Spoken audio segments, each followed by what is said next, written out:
ये यहाँ पे एक कोनिकल फ्लास्क है, ये आप देख रहे होंगे, इसको हम लोग बोलते हैं कोनिकल फ्लास्क। अब देखो ये दोनों कलरलेस है, ये भी कलरलेस है और ये भी कलरलेस है।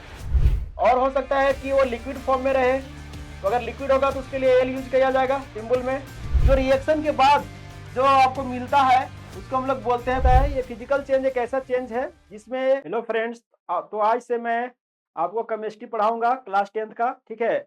जिसमें आज हम लोग फर्स्ट चैप्टर देखेंगे जो कि बहुत इंपॉर्टेंट चैप्टर है, ठीक है। और उसमें आज हम लोग दो टॉपिक कवर करने वाले हैं। इसमें फर्स्ट टॉपिक आपका क्या है, देखिए, what is chemical reaction, chemical reaction क्या है और हमारे सराउंडिंग में केमिकल चेंजेस क्या क्या हो रहे हैं।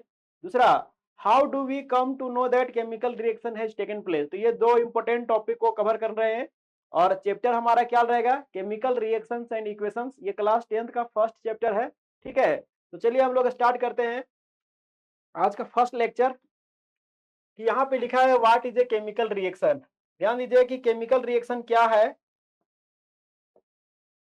तो देखिए, केमिकल रिएक्शन से पहले हम लोग क्या देखते हैं, अभी इसका डेफिनेशन से पहले हम लोग देखते हैं कि केमिकल रिएक्शन या केमिकल चेंज के नाम से, देखिए, चेंज हमारे सराउंडिंग में चेंज दो तरह के होते हैं।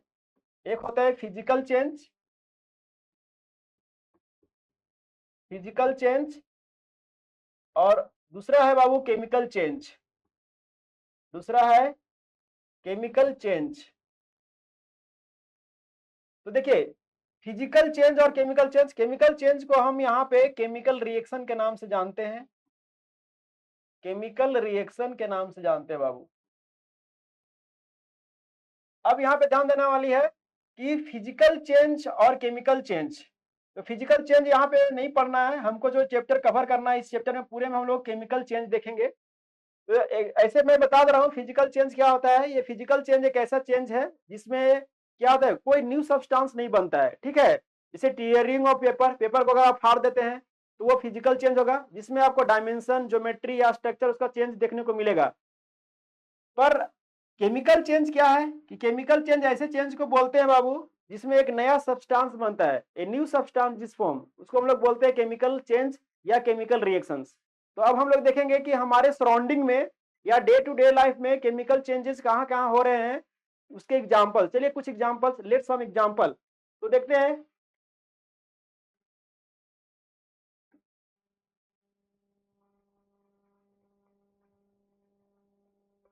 तो यहाँ पे आप देखिए,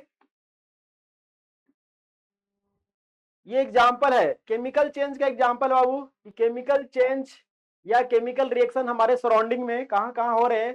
तो देखिए, आप देखे होंगे कंबसन, कंबसन मतलब जलाना है, कोई भी सब्सटेंस कहीं अगर जल रहे हैं, जैसे बर्निंग ऑफ पेपर ले लीजिए। सो बर्निंग ऑफ पेपर एक केमिकल चेंज है। तो यहाँ पे कंबसन दिखाया जा रहा है, ठीक है। यहाँ पे देखिए, ये आयरन का लॉक है, ये आयरन का लॉक है, जिसमें यहाँ पे देखिए ब्राउन कलर का आपको दिख रहा होगा, ये ब्राउन कलर का रस्ट है, इसको बोलते हैं रस्टिंग ऑफ आयरन। तो rusting of iron is a chemical change है। और भी आपको दिखाएगा, जैसे हम लोग क्या करते हैं, फूड खाते हैं, जो भी हम लोग खाते हैं उसका डाइजेशन प्रोसेस होता है, जो डाइजेशन प्रोसेस होता है बाबू वो ये भी एक केमिकल चेंज है, ये भी केमिकल चेंज। फोटोसिंथेसिस का जो रिएक्शन होता है जिसे प्लांट से अपना फूड तैयार करते हैं, वो भी एक केमिकल चेंज है। बैटरी में जो रिएक्शंस होते हैं वो भी केमिकल चेंज है। फर्मेंटेशन होता है वो भी केमिकल चेंज है। वॉशिंग में भी हम लोग यहाँ पे केमिकल चेंज देखने को मिलेगा। और यहाँ पे बेकिंग। तो ये सब these are the example of chemical change जो हमारे सराउंडिंग में हो रहे हैं, ठीक है। अब हम लोग आगे बढ़ते हैं कि केमिकल रिएक्शंस का एक्चुअल डिफिनेशन क्या है, केमिकल चेंज का डिफिनेशन क्या है। तो हम लोग केमिकल चेंज की तरफ बढ़ते हैं।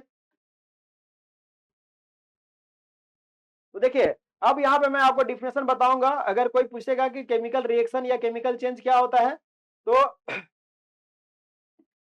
अब यहाँ पे ध्यान देना है कि केमिकल रिएक्शन क्या है। इसका डिफिनेशन अगर हम बात करेंगे केमिकल रिएक्शन का, तो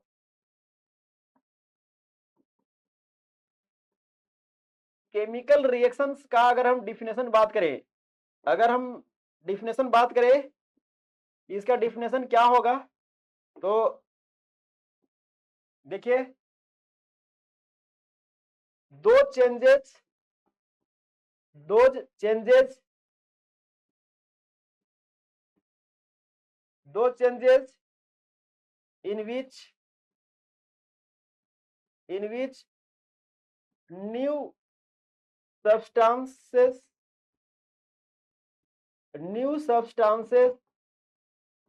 are formed। तो देखिए यहां पे देखिएगा क्या है, अंडरलाइन कर रहे हैं यहाँ पे न्यू सब्सटेंस, यहाँ पे न्यू सब्सटेंस बन रहा है। तो वैसा चेंजेस जिसमें न्यू सब्सटेंस बनेगा उसको हम लोग बोलेंगे केमिकल रिएक्शंस और केमिकल चेंजेस। तो अगर हम एक एग्जांपल के थ्रू अगर आप समझाते हैं आपको, यहाँ पे देखिए एक एग्जांपल के थ्रू समझाते हैं कि मान लीजिए मैं यहां लेता हूं H2 गैस, इसका केमिकल रिएक्शन होता है ऑक्सीजन गैस से और ये बन जाता है H2O लिक्विड। तो आप देखेंगे यहाँ पे कि ये केमिकल चेंज हो रहा है, इसको केमिकल रिएक्शंस बोलते हैं। अब केमिकल रिएक्शंस में बाबू दो चीज होता है। केमिकल रिएक्शंस में क्या होता है, ये जो एरो है ना, एरो ये बताता है, ये जो एरो के बाद जो दिख रहा है यहाँ पे, तो देखिए ये एरो है ना, ये है टेल और ये है हेड। ध्यान देना, जो टेल की तरफ है यानी टेल की तरफ जो होता है उसको हम लोग बोलते हैं रिएक्टेंट, यानी ये जो है आपके पास हाइड्रोजन और ऑक्सीजन, ये कहलाता है रिएक्टेंट। क्या कहलाता है, रिएक्टेंट्स। तो रिएक्टेंट्स क्या है बाबू, रिएक्टेंट्स वो स्पीशीज होते हैं जो केमिकल रिएक्शन से पहले हम लोग कंटेनर में लेते हैं, उसको हम लोग क्या बोलते हैं, रिएक्टेंट्स। और उसको हमेशा टेल की तरफ रखते हैं, किधर रखते हैं, ये एरो का टेल की तरफ रखते हैं। और जो रिएक्शन के बाद जो आपको मिलता है उसको हम लोग बोलते हैं प्रोडक्ट। तो ये आपका कहलाएगा प्रोडक्ट।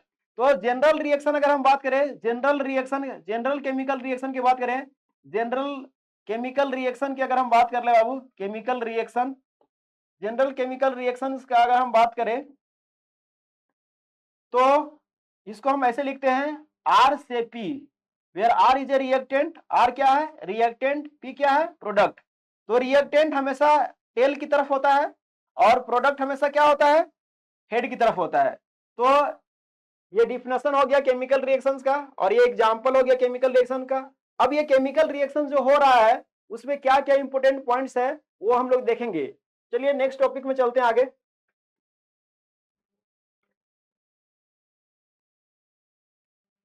अब देखिए यहां पे लिखा हुआ है, यहां पे लिखा हुआ वो इंपॉर्टेंट नोट्स या इंपॉर्टेंट पॉइंट्स। देखिए important points about chemical reaction, chemical reactions के बारे में इंपॉर्टेंट पॉइंट्स क्या है, अभी अभी बताए थे आपको कि कोई भी केमिकल रिएक्शन में एक कम से कम एक रिएक्टेंट होगा और एक प्रोडक्ट होगा। अब आपको पता करना है कि रिएक्टेंट्स क्या होते हैं। चलिए मैं डिफिनेशन लिख रहा हूं, रिएक्टेंट्स क्या होते हैं। तो देखिए species which are taken in the container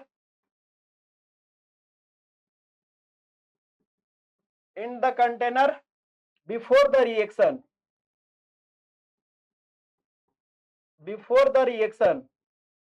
तो वैसे स्पीसीज को हम लोग बोलेंगे क्या, रिएक्टेंट्स। उसको हम लोग क्या बोलेंगे, रिएक्टेंट्स। प्रोडक्ट क्या है, प्रोडक्ट क्या होता है, तो species which are formed after the reaction, after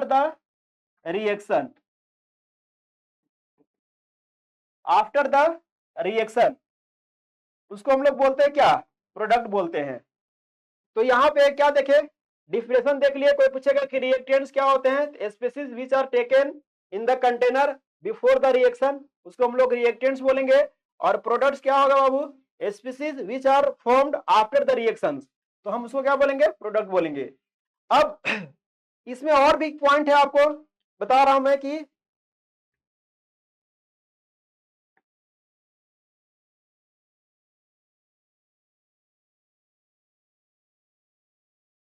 अगला पॉइंट देखिए,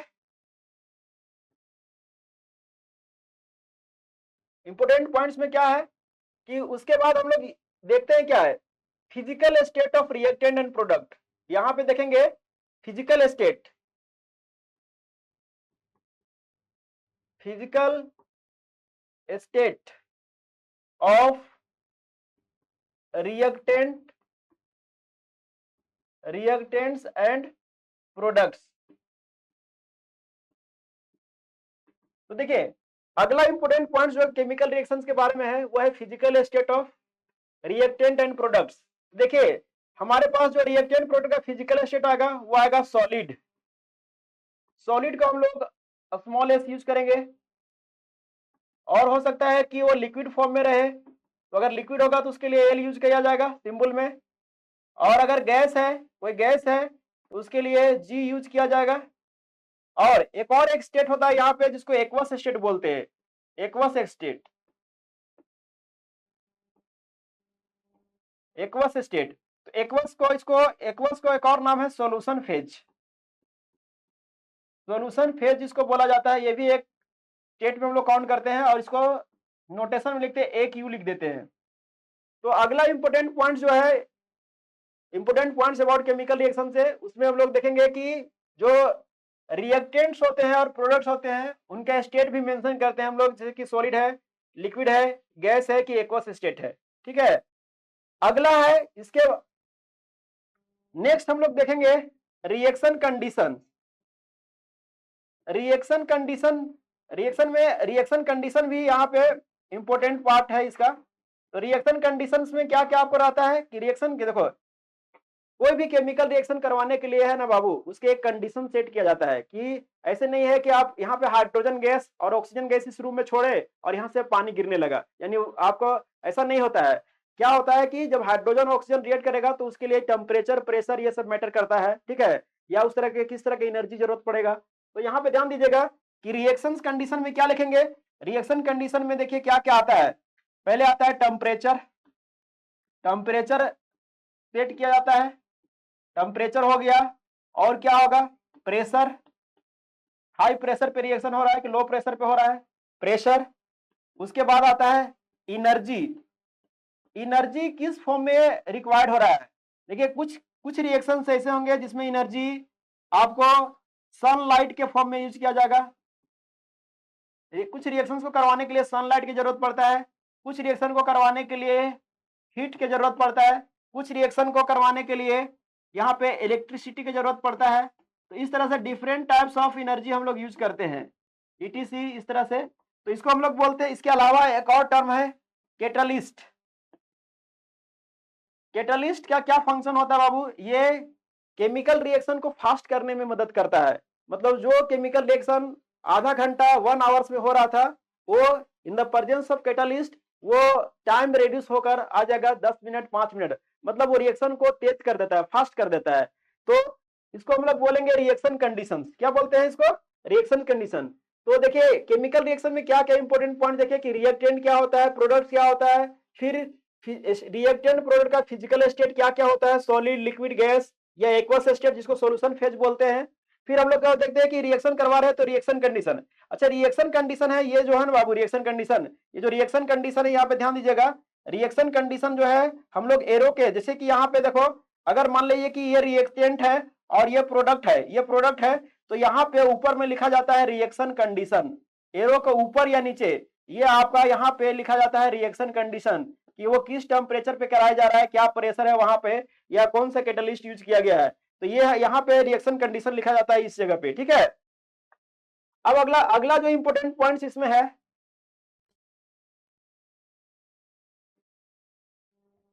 नेक्स्ट इंपॉर्टेंट पॉइंट क्या बाबू यहाँ पे ध्यान देना है।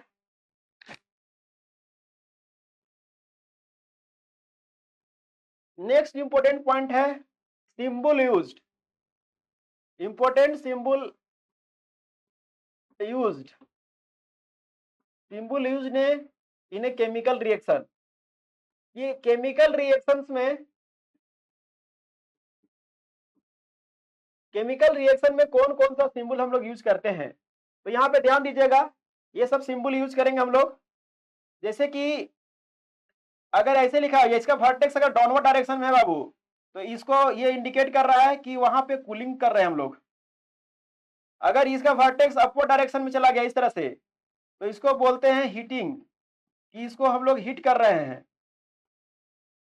अगर यहाँ पे सिंबल ऊपर की तरफ एरो है, किसी प्रोडक्ट में अगर ये एरो की तरफ ऊपर किया गया है तो ये बताता है evolution of gas,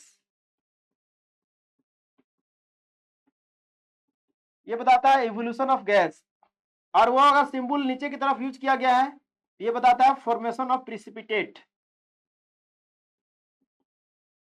formation of precipitate.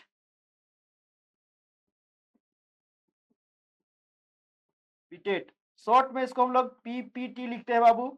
और ये प्रिसिपिटेट होता क्या है, ये होता है सॉलिड, कोई किसी सॉल्यूशन में अगर कोई सॉलिड बन गया है सॉल्यूशन के अंदर तो उसको बोलते हैं प्रिसिपिटेट बना है।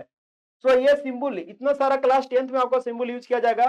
तो एक बार फिर से मैं बता रहा हूं कि cooling, heating, evolution of gas और फॉर्मेशन ऑफ प्रिसिपिटेट, तो ये सब सिंबल यूज किया जाएगा। फॉर एग्जांपल अगर हम समझा दें, एग्जांपल के लिए देखिए, एग्जांपल से आपको समझाते हैं कि अगर मैं यहाँ पे कैल्शियम कार्बोनेट, ये एक सॉलिड होता है बाबू, और यहाँ पे एरो है, तो यहाँ के ऊपर हम लोग इस तरह से कर दिए हैं। इसका मतलब है कि कैल्शियम कार्बोनेट को, सॉलिड को जब हीट करते हैं, कैल्शियम कार्बोनेट को जब सॉलिड को हीट करते हैं तो ये टूट जाता है CO, कैल्शियम ऑक्साइड सॉलिड, और यहाँ से गैस रिलीज होता है। देखिए ये तो गैस रिलीज हो रहा है, तो ये एरो इंडिकेट कर रहा है कि ये गैस ऊपर निकल रहा है, मतलब कैल्शियम कार्बोनेट को हीट करेंगे। तो यहाँ पे देखिए दो सिंबल यूज कर लिए हैं। यहाँ पे क्या कर रहे हैं कि कैल्शियम कार्बोनेट को हीट कर रहे हैं और यहाँ पे कैल्शियम ऑक्साइड बन रहा है और साथ में गैस निकल रहा है यहाँ पे, जिसका नाम क्या है, CO2 गैस है। So these are the symbol which are used in the क्या, केमिकल रिएक्शंस। चलिए नेक्स्ट टॉपिक की तरफ हम लोग आगे बढ़ते हैं।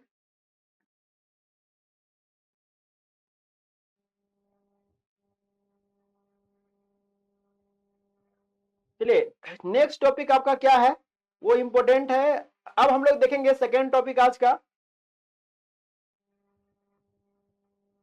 तो देखिए यहाँ पे क्या दिख रहा है आपको, how do we come to know that chemical reaction has taken place. कैसे पता करेंगे, कैसे पता करेंगे कि यहाँ पे केमिकल रिएक्शन हो रहा है। तो इसके लिए कुछ हम लोग एक्टिविटी से समझेंगे, और पॉइंट मैं यहाँ लिख दे रहा हूँ, फिर उसको एक एक करके एक्टिविटी से देखेंगे कि हम लोग कैसे पता करेंगे हमारे चारों तरफ या सराउंडिंग में जहाँ पे केमिकल चेंज हो रहा है, दैट मीन्स केमिकल रिएक्शन हो रहा है। ठीक है, तो एक्टिविटी भी आपको यहाँ पे एक्टिविटी से भी समझेंगे। चलिए, तो बोला है कि अगर कोई क्वेश्चन पूछता है कि how do we come to know that chemical reaction has taken place, तो यहाँ पे तो देखिए कुछ कुछ यहाँ पे पॉइंट लिख रहे हैं जिससे हम लोग पता कर सकते हैं। पहला है कि अगर केमिकल चेंजेस हो रहा है, अगर केमिकल रिएक्शन हो रहा है तो हो सकता है वहां पे चेंज ऑफ स्टेट हो रहा होगा, यानी चेंज ऑफ स्टेट देखने को मिलेगा, वहां पे दिखाई देगा चेंज ऑफ स्टेट। और क्या दिखाई दे सकता है, चेंज ऑफ टेम्परेचर देखने को मिलेगा, चेंज ऑफ टेम्परेचर आपको देखने को मिलेगा, और चेंज ऑफ कलर देखने को मिलेगा, चेंज ऑफ कलर देखने को मिलेगा, और एवोल्यूशन ऑफ गैस, यानी कोई गैस आपको इस तरह से निकलते दिखाई देगा। तो दीज आर द पॉइंट्स जिसे हम पता कर सकते हैं। ये सब इंफॉर्मेशन है बाबू ये से कि अगर कहीं चेंज हो रहा है और वो पता करना है कि ये चेंज केमिकल चेंज है, दैट मीन्स केमिकल रिएक्शन हो रहा है, तो आपको क्या देखना है कि आपको ये चीज ध्यान देना है, क्या क्या जो पॉइंट यहाँ पे लिखा गया है एक बार समझ लीजिए कि change of state, change of temperature, change of colour और एवोल्यूशन ऑफ गैस।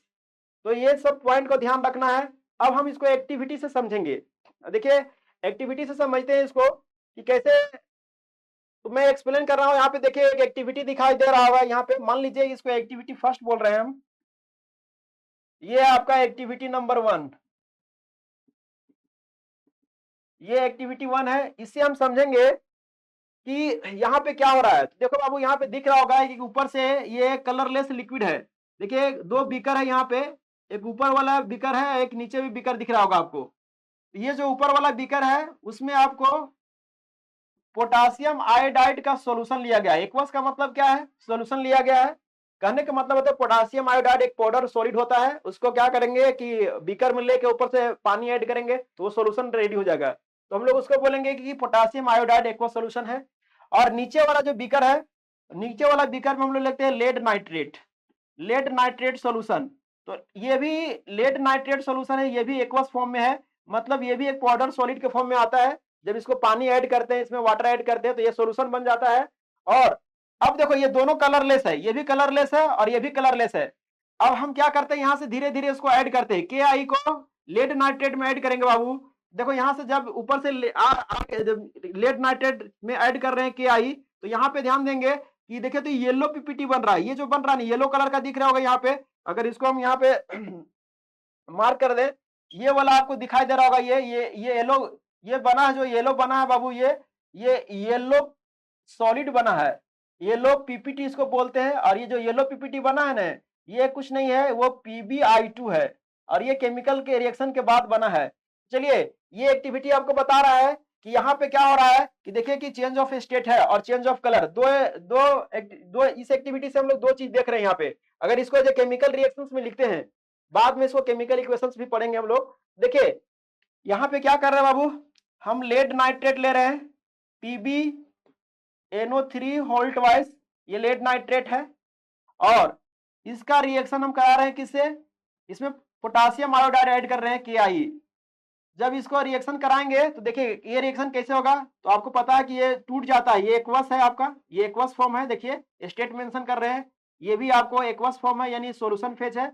ये टूट जाता है पानी में, कैसे टूटता है बताइए, ये टूट जाएगा Pb2 प्लस और NO3 माइनस आयन में, ये टूट जाएगा K प्लस और I माइनस आयन में। अब यहां से क्या होगा, केटायन एनायन के साथ कंबाइन करेगा, एनायन केटायन के साथ कंबाइन करके और कंपाउंड बनाएगा PbI2।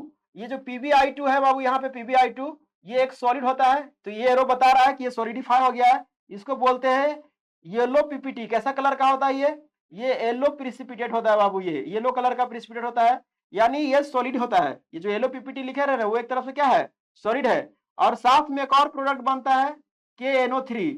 ये जो KNO3 बना, ये एक्वस फॉर्म होता है क्योंकि ये वाटर सोल्यूबल होता है।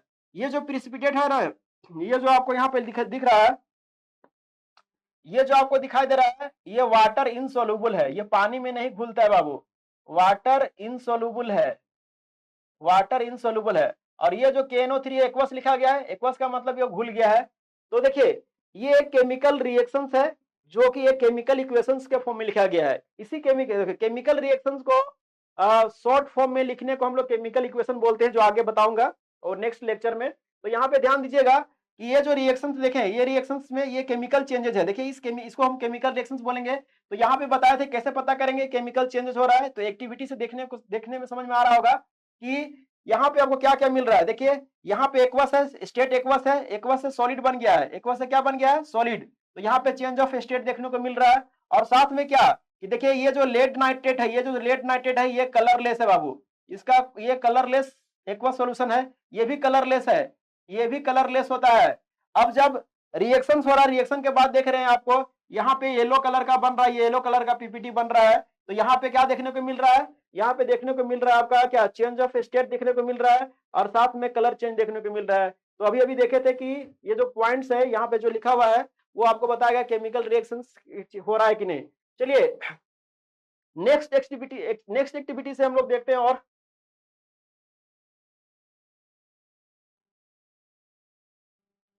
चलिए अब यहाँ पे देखिए ये एक्टिविटी जो देखिए इसको समझिए कि ये क्या बोल रहा है। तो देखिए ये जो एक्टिविटी है बाबू आपको दिख रहा होगा, यहाँ पे एक बीकर है, यहाँ पे आपको एक बीकर दिख रहा होगा इस तरह से। देखिए इस बीकर में एक सॉल्यूशन लिया गया है, यहाँ पे देखिए, यहाँ पे सॉरी, यहाँ पे क्या है कि यहाँ पे वाटर लिया गया है। इस बीकर में देखिए यहाँ पे वाटर लिया गया है और इसमें क्या कर रहे हैं, ऊपर से हम इसमें क्या ऐड कर रहे हैं, ऊपर से हम कैल्शियम ऑक्साइड लिखा है, देखिए कैल्शियम ऑक्साइड, कैल्शियम ऑक्साइड ऊपर से हम ऐड कर रहे हैं। कैल्शियम ऑक्साइड एक सॉलिड होता है, क्विक लाइम के नाम से जानते हैं इसको, ठीक है। अब यहाँ पे देखिए ये हाथ दिखा रहा है, हैंड दिखा रहा है, ये जो हैंड है वो क्या कर इसको टच करके फील कर रहा है कि ये जो पहले यानी रिएक्शन से पहले जब इसमें जब इसमें वाटर प्रेजेंट था तब इसको टच किया, उसके बाद कैल्शियम ऑक्साइड इसमें ऐड किया और थोड़ी देर बाद जब इसको टच किया तो ये आपका ये बिकम्स हॉट, ये गर्म हो जाता है। इसका मतलब है कि इसका जो टेम्परेचर है, इसका जो टेम्परेचर है बाबू ये बढ़ चुका है और ये टेम्परेचर का चेंज होना, टेम्परेचर का बढ़ना, ये बता रहा है कि यहाँ पे केमिकल चेंज हो रहा है। कौन सा चेंज हो रहा है? Chemical change. अगर इसको एज ए केमिकल इक्वेशन या केमिकल रिएक्शन से समझाएं आपको, देखिए यहाँ पे क्या है कि यहाँ पे कैल्शियम ऑक्साइड लिया गया है। कैल्शियम ऑक्साइड ये सॉलिड होता है बाबू, और इसमें इसको धीरे ऐड किए हम लोग H2O लिक्विड में।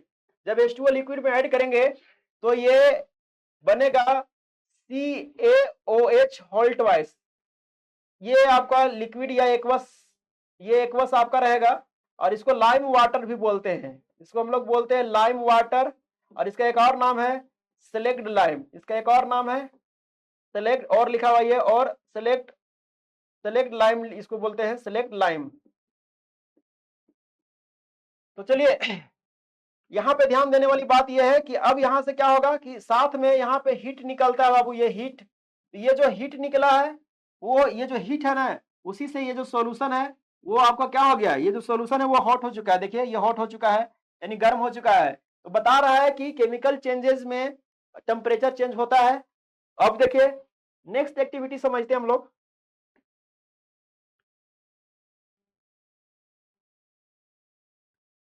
अब देखिए अगला एक्टिविटी से हम लोग समझते क्या है।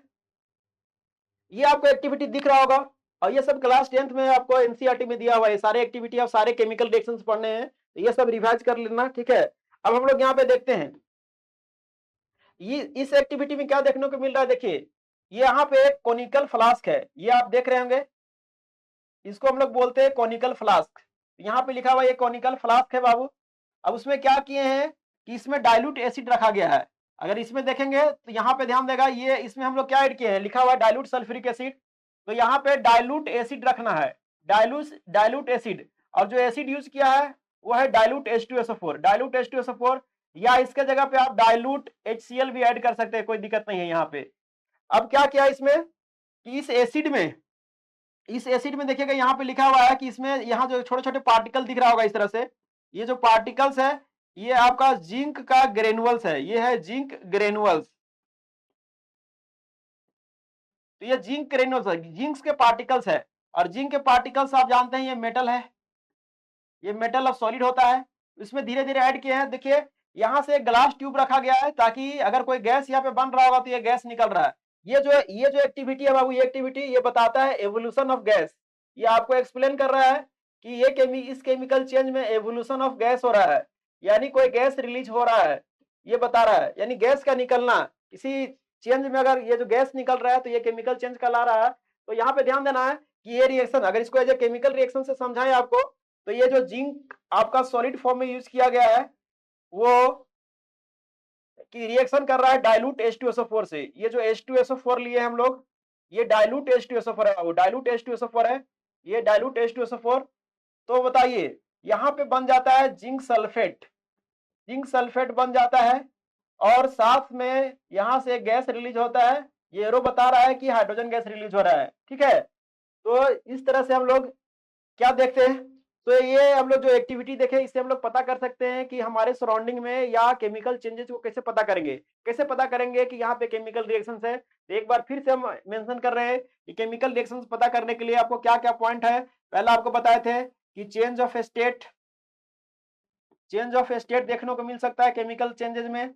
दूसरा क्या बताए थे, चेंज ऑफ टेम्परेचर जो देखने को मिला था इससे पहले वाला एक्टिविटी में। और क्या देखने को मिला था, चेंज ऑफ कलर, आपको चेंज ऑफ कलर देखने को मिला था। और इन सारे एक्टिविटी से, और ये था इवोल्यूशन ऑफ गैस।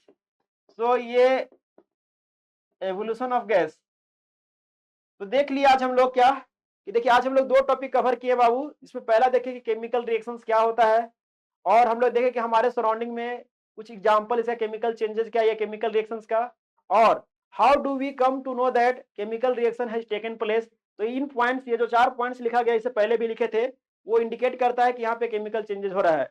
अब इसके बाद जो हम कल जो हम नेक्स्ट टॉपिक जो पढ़ाएंगे बाबू, वो है केमिकल इक्वेशंस, कि क्या होते हैं केमिकल इक्वेशंस, या फिर केमिकल इक्वेशंस को बैलेंस कैसे करते हैं, या हम लोग केमिकल इक्वेशन को कैसे लिखते हैं। तो चलिए नेक्स्ट टॉपिक में हम लोग कवर करेंगे। आज के लिए इतना ही, धन्यवाद। ऐसे ही केमिस्ट्री के मजेदार लेक्चर के लिए आप हमारे चैनल को लाइक एंड सब्सक्राइब करें। और अगर कोई किसी टॉपिक में अगर कोई डाउट रह गया है तो उसको आप कमेंट में लिख कर बताएं और मैं उस टॉपिक पे भी वीडियो बनाऊंगा आप लोग के लिए। ठीक है, थैंक यू।